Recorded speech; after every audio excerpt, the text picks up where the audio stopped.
আসসালামু আলাইকুম, সবাই কেমন আছেন? আমরা আল্লাহর রহমতে ভালো আছি।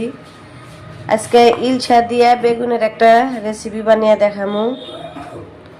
ইলশা মাছ দিয়া সাথে থাকেন, দেখতে থাকেন। মাছের মধ্যে দিয়া দিমু অল্প সামান্য পরিমাণ হলুদ আর অল্প লবণ,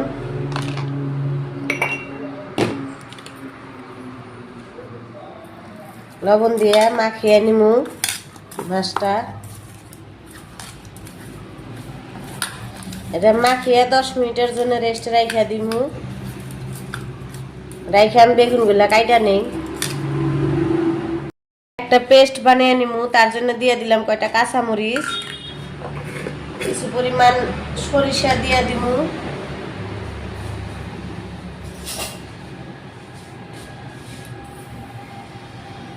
দুই চামচ দিয়ে দিলাম কালো সরিষা। আপনারা সাদা সরিষা দিয়েও করবার পারেন, কালো সাদা মিশিয়ে। আমার কাছে কালার সাদাটা নাই, কালারটা আছে। এখানে দিয়ে দিব অল্প পরিমাণ মতো লবণ, আর সাথে দিয়ে দিব অল্প পেঁয়াজ কুচি করা, অল্প দিয়ে দিব রসুন কুচি, রসুন দিয়ে দিলাম অল্প, আর দিয়ে দিব ওই জায়গায় অল্প পেঁয়াজ, কুচানো পেঁয়াজ। এগুলো সব আমি একটা পেস্ট বানিয়ে নিব। দেখেন আমি পেস্টটা করে নিছি, এই যে দেখেন। এটা এখন আমি ছাইকা নিব।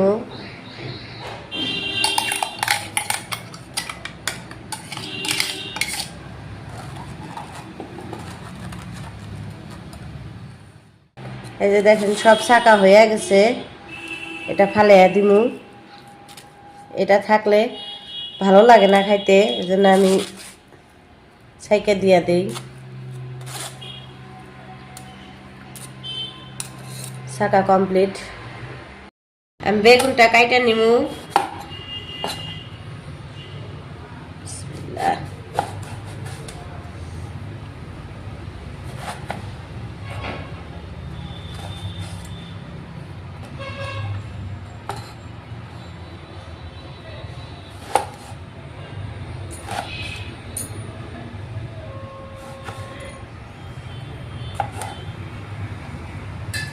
এইভাবে আমি সবগুলা বেগুন কাটা নিমু। দিয়ে দিব অল্প পরিমাণ মতো তেল। বেগুনটা আমি ভাজা নিমু। বেগুনটা কাইটা বেসা ধুয়ে নিছি। পরিমাণ মতো তেল দিয়ে দিলাম, অল্প সামান্য পরিমাণ লবণ আর হলুদ দিমু।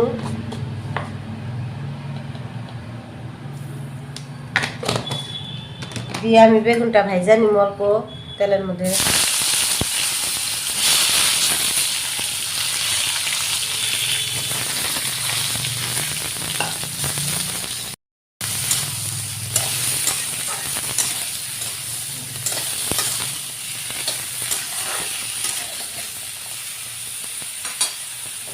ঢাইকা দিয়ে দিব অল্প। আমি এইভাবে বেগুনটা 80% সিদ্ধ করে নিমু। ঢাইকা দিলাম। বেগুন আমার ভাজা হয়ে গেছে, এখন আমি এটা নামিয়ে নিমু।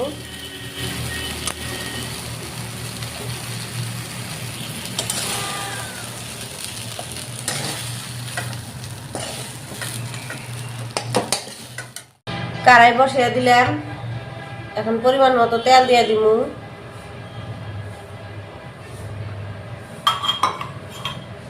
দিয়ে দিমু ফোড়নের জন্য অল্প কালো জিরে,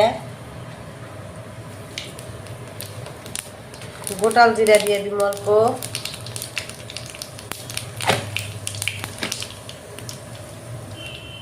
অল্প সামান্য পেঁয়াজ কুচি দিয়ে দিলাম।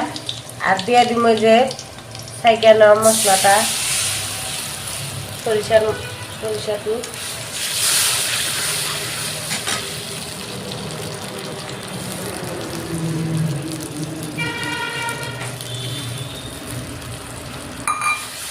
ভালো করে কষিয়ে নিমু। এখানে লবণ আছে, অল্প লবণ দিয়ে দিলাম। অল্প সামান্য পরিমাণ দিয়ে দিব হলুদ গুঁড়া,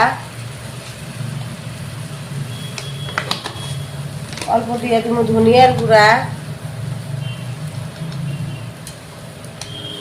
আর অল্প দিয়ে দিব শুকনা মরিচের গুঁড়া।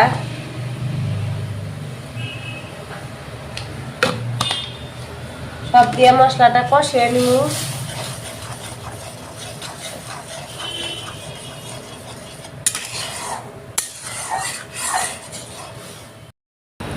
এখন দিয়ে দিব মাছটা, ইলশা মাছ লবণ হলুদ দিয়ে মাখিয়ে রাখছিলাম, এখানে দিয়ে দিব একবারে কুসু।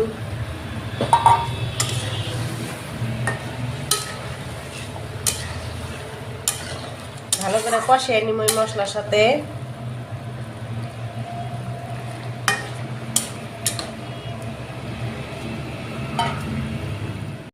কি অবস্থা মাছ,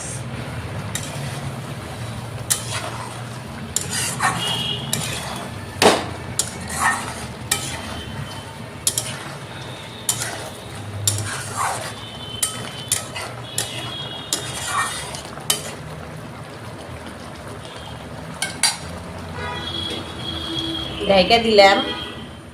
দেখি মাছটা কি অবস্থা। মাছটা আমার কষানি হয়ে গেছে। এখন এই যে ভাজা করা বেগুনগুলা দিয়া দিব, দিয়ে অল্প ভালো করে কষিয়ে নিব।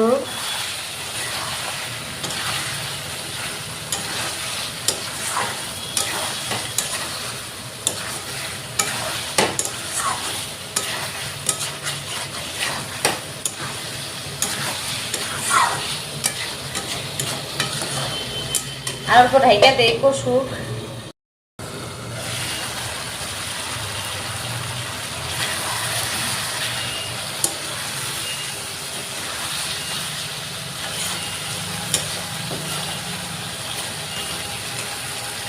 এখন ঝোলের জন্য পরিমাণ মতো পানি দিয়ে দিব।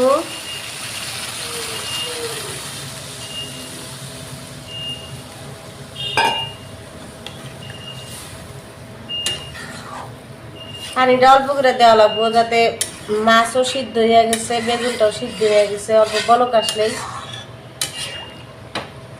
নামিয়ে নিব।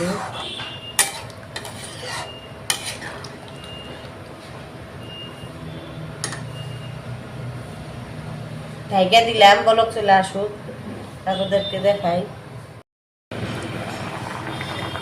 দেখেন বলক চলে আসছে। এখন দিয়ে দিব একটা কাঁচামরিচ,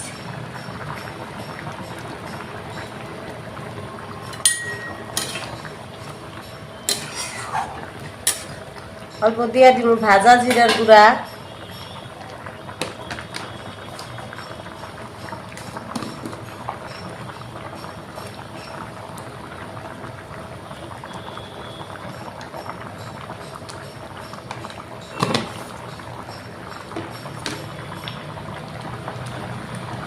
আর অল্প জাল হলে আমি তরকারিটা নামিয়ে নিব, তারপর আপনাদেরকে দেখাই। ঢাইকা দিব এখন। অল্প দেখি, দেখেন যে অল্প কাঁচা সরিষার তেল দিয়ে আমি নামিয়ে নিব। সবাই ভালো থাকবেন, সুস্থ থাকবেন। কষ্ট করে ভিডিওটা দেখার জন্য ধন্যবাদ। আসসালামু আলাইকুম, আল্লাহ হাফেজ। অল্প পরে আমি ফাইনাল লুকটা দেখাই। অল্প ঢাইকা দিলাম, দিয়ে নামিয়ে নিব। যে বেগুন দিয়া ইলিশ দিয়া সরিষা বাটা ঝোল, ফাইনাল লুক।